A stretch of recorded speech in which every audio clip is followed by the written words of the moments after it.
പുതിയ മുഖ്യമന്ത്രി ഭരണമേറ്റപ്പോൾ അദ്ദേഹത്തിൻ്റെ മനസ്സിൽ നല്ല നല്ല ആശയങ്ങളുണ്ട്. അത് അനുസരിച്ച് മുന്നോട്ട് കൊണ്ടുപോകാൻ തുടങ്ങുമ്പോഴും അതിനെ എതിർത്തുകൊണ്ടും അദ്ദേഹം പറയുന്നതെല്ലാം ശരിയല്ലെന്ന് പറഞ്ഞ് പച്ചക്കള്ളങ്ങൾ പരത്തുന്നുണ്ട്. അതായത് പെൻഷൻ തടഞ്ഞു വെച്ചു എന്നും അത് മരവിപ്പിച്ചു എന്നൊക്കെ പറഞ്ഞാണ് പരത്തുന്നത്. അപ്പോൾ അത് സംബന്ധിച്ച് വാർത്താ സമ്മേളനത്തിൽ മുഖ്യമന്ത്രി പറയുന്ന ഒരു കാര്യമുണ്ട്. നമുക്കതൊന്ന് കേട്ടു നോക്കാം. അപ്പോൾ നമുക്ക് അതിൻ്റെ സത്യാവസ്ഥ മനസ്സിലാക്കാം. ആദ്യം ചിലരുടെ നുണകൾ എന്താണെന്ന് നമുക്കൊന്ന് ശ്രദ്ധിച്ചു നോക്കാം. എന്നിട്ട് മുഖ്യമന്ത്രി പറയുന്നതും കേൾക്കാം. കറണ്ട് ബില്ല് കൂട്ടി, തൈരിന് 10ഉം പാലിന് 4ഉം വീതം വില കൂട്ടി, കാട്ടാനയുടെ ആക്രമണത്തിൽ ചവിട്ടേറ്റ് 4 മനുഷ്യർ മരിച്ചു. ഇനി എന്തൊക്കെയാ വിളിച്ചു പറയുന്നത്? കാട്ടാന ചവിട്ടി മരിച്ചതിന് ഉത്തരവാദി മുഖ്യമന്ത്രിയാണോ? മുഖ്യമന്ത്രിക്കെതിരെ എന്ത് കള്ളത്തരവും വിളിച്ചു പറയാമെന്നാണോ? നീല കാർഡുകാർക്ക് റേഷൻ ഇല്ലാണ്ടാക്കി, അവരുടെ വയറ്റി തെറിച്ചു. മുടക്കമില്ലാതെ നടന്നിരുന്ന പെൻഷൻ വിതരണം പെരുന്നാളിന് പോലും മുടങ്ങി. നുണപ്രചരണങ്ങളാണ് ഈ. ഞങ്ങൾ ഒരു മാസം തികഞ്ഞിട്ടില്ല, ഒരു ഡസനാണ് റേഷൻ വിതരണം മുഴുവൻ സ്തംഭിച്ചു. എവിടെ റേഷൻ വിതരണം സ്തംഭിച്ചത്? ഒരു സ്റ്റാറ്റ്യൂട്ടറി റേഷന്റെ 1 ഗ്രാം അരി ഒരു സ്ഥലത്തും കുറച്ചു കൊടുത്തിട്ടില്ല. കേന്ദ്ര ഗവൺമെന്റ് ചില സമയത്ത് 3 മാസം കൂടുതൽ അരി കൊടുക്കാൻ പറയും. ആ 3 മാസം അരി കൂടുതൽ കൊടുത്തു. അതിനൊരു പിന്നീട് കേന്ദ്ര ഗവൺമെന്റിന് നിർദ്ദേശം വന്നാൽ കൂടുതൽ അരി കൊടുക്കും. പിന്നെ ഇനി നമ്മൾ ഈ ടൈഡ് ഓവറായി വരുന്ന അരിയുണ്ട്, അതായത് വിൽക്കപ്പെടാതെ പോകുന്ന അരി, അധികമായി കിട്ടുന്ന അരി, അത് നമ്മൾ ശേഖരിച്ചു വെക്കും. എപ്പോഴാണ് ശേഖരിച്ചു വെക്കണം?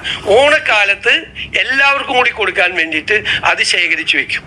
എന്നിട്ട് വ്യാപകമായി UDF സർക്കാർ വന്നു, റേഷൻ വിതരണം മുടങ്ങി. വ്യാജപ്രചരണമാണ്, കള്ളപ്രചരണങ്ങൾ നടക്കുകയാണ്. ഞങ്ങൾ ഇങ്ങോട്ട് വന്നല്ലേ വരട്ടെ, അതിന് തീരുമാനം എടുക്കണം. അതുകൊണ്ടാണ് ഇത് 10 കൊല്ലം ഉണ്ടായിട്ട് സ്ത്രീ സുരക്ഷയെ കുറിച്ച് ഒരു കാര്യം ഉണ്ടായിരുന്നില്ലല്ലോ.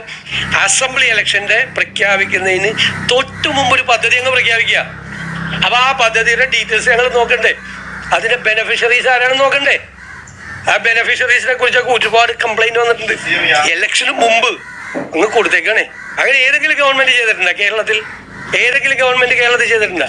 1600 രൂപയുടെ പെൻഷൻ 2500 ആക്കുമെന്ന് 5 കൊല്ലം മുമ്പ് ഉറപ്പ് കൊടുത്തല്ലേ? 4.25 കൊല്ലക്കാലം 1 രൂപ കൂട്ടിയോ? എന്നിട്ട് ഇലക്ഷൻ പ്രഖ്യാപിക്കണതിന്റെ തൊട്ട് തലയാഴ്ച 400 രൂപ കൂട്ടിയെന്ന് കിട്ടി. 2 മാസം പെൻഷൻ അവർക്ക് കിട്ടി.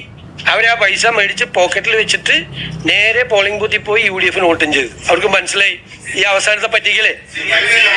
ഒരു കാര്യം തുടങ്ങുമ്പോൾ തീർച്ചയായിട്ടും അത് പഠിച്ച് ശരിയായ രീതിയിൽ മുന്നോട്ട് കൊണ്ടുപോകണം. അതിന് വേണ്ടിയിട്ടുള്ള സമിതിയായിട്ടൊക്കെ ആലോചിച്ച് അത് ഭംഗിയായിട്ട് അദ്ദേഹം കൊണ്ടുപോകും. തീർച്ചയായിട്ടും പറഞ്ഞ കാര്യങ്ങളൊക്കെ കറക്റ്റായിട്ട് കിട്ടും. അതിന് ചിലപ്പം കുറച്ച് ടൈം എടുക്കുമായിരിക്കും, എങ്കിലും അത് ഒരിക്കലും നിർത്തിപ്പോവില്ല. പലരും സത്യാവസ്ഥയെ മറച്ചുകൊണ്ട് സർക്കാരിനെ എങ്ങനെയെങ്കിലും താഴെ ഇറക്കണമെന്നുള്ള രീതിയിൽ പറഞ്ഞു വരുത്തുന്ന ചില നുണകളാണ്. ഈ നുണകൾക്ക് പിന്നാലെ പോകാതെ അദ്ദേഹത്തിന് കാര്യങ്ങൾ ചെയ്യാൻ വേണ്ടിയിട്ടുള്ള സമയം കൊടുക്കുക. അതാണിപ്പോൾ അത്യാവശ്യം.